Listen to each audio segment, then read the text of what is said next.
AJSU party का 3 दिवसीय केंद्रीय महाधिवेशन आज दूसरा दिन है। हमारे साथ लंबोदर महतो हैं, गोविंदपुर के विधायक।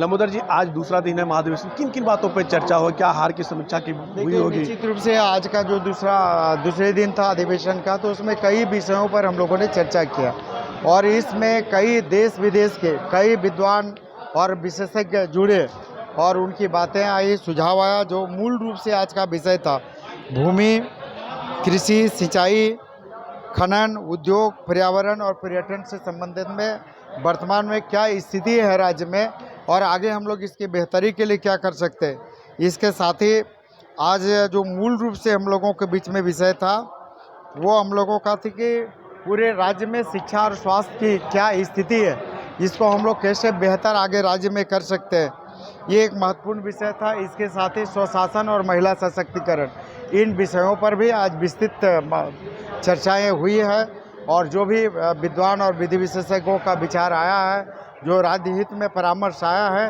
पार्टी उन सारे लोगों को, सारे विषयों को समाहित करते हुए हम लोग पार्टी के पॉलिटिकल एजेंडे में शामिल करने के काम करेंगे। लंबोदर जी, क्या राजनीतिक चर्चा हुई? आगामी लोकसभा चुनाव होने वाला, आप लोग एनडीए के साथ ही चुनाव लड़ेंगे, इन सब चीज़ों को लेकर निश्चित रूप से अधिवेशन है और इस अधिवेशन में पॉलिटिकल एजेंडे पर भी बात होगी। इस पर भी चर्चा होगी कि आगे पॉलिटिकल क्या हम लोगों को करना है, नहीं करना, किन पॉलिटिकल एजेंडों को लेकर आगे जाना है, इस पर विस्तृत चर्चा होगी। महिला विधेयक को लेकर लंबोदर जी, क्या एनडीए में आप हैं और पास भी हो चुका है, राष्ट्रपति ने सिग्नेचर, इन बातों को लेकर अधिवेशन में चर्चा होगी? देखिए, निश्चित रूप जहाँ तक महिला आरक्षण की बात है तो आपको याद होगा कि सुदेश महतो जी ही थे जब पंचायती राज मंत्री हुआ करते थे, तो सबसे पहले पंचायत त्रिस्तरीय चुनाव में जो पंचायत के, इनमें सुदेश जी ने ही यहाँ के महिलाओं को सबसे पहले पंचायत चुनाव में 50% आरक्षण देने का काम किया था। भारत सरकार ने पहल किया है, एक सराहनीय पहल किया है और पूरे लोकसभा में और पूरे राज्य देश के सभी विधानसभाओं में महिलाओं को 33% आरक्षण देने का निर्णय लिया है, कानून बनाया है। हम उसका स्वागत करते हैं केंद्र सरकार के इस महत्वपूर्ण पहल का। लंबोदर जी, लोकसभा चुनाव में अगर आजसू की हिस्सेदारी की बात करेंगे, क्या इस बार हिस्सेदारी में बात और आगे बढ़ेगी? अभी एक सीट से क्या दोबारा दूसरा सीट पर भी बात होगी?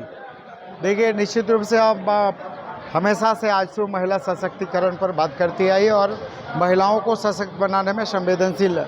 तो निश्चित रूप से महिलाओं के आत्मसम्मान को, उनके आत्मगौरव को और उनको हक, अधिकार और न्याय दिलाने के लिए आजसू पार्टी निश्चित रूप से बढ़ चढ़ कर काम करेगी। लोकसभा चुनाव की बात कर रहे हैं लंबोदर जी, उसमें आपकी हिस्सेदारी की बात कर रहे हैं। अभी एक सीट मिला था आप लोगों को, इस बार जो चुनाव होगी क्या उसमें 2 सीट आप लोग 2 से बढ़ाएंगे? एक सीट ये राजनीतिक मामला है, पार्टी इस पर विचार करेगी और राजनीतिक एजेंडे पर जब चर्चा होगी तो इन सारे विषयों पर चर्चा होगी। तो ये थे हमारे साथ गोमे विधायक लंबोदर महतो, जिन्होंने कहा कि राजनीतिक भी चर्चा होगी, महिलाओं पर चर्चा हुई है और तमाम चीज़ों पर चर्चा हुई, शिक्षा पे चर्चा हुई कि राज्य में शिक्षा व्यवस्था कैसे बेहतर हो, इन आजसू पार्टी क्या कर सकती, तमाम चीज़ों को लेकर लगातार चर्चा हुई। झूमेंगे, घूमेंगे, गाएंगे हम, वाइल्ड वादी वाटर पार्क जाएंगे हम। झूमेंगे, घूमेंगे, गाएंगे हम, वाइल्ड वादी वाटर पार्क जाएंगे हम।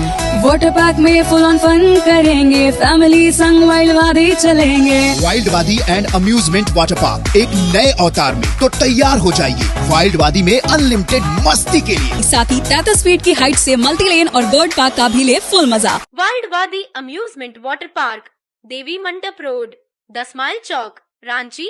टफकॉन XT 600 HCR TMT रिवा। पहले भी बोला था, अगर घर को बनाना है एक्स्ट्रा टफ, तो आप भी दिखा सकते हैं अपनी हीरोपंती टफकॉन XT के साथ।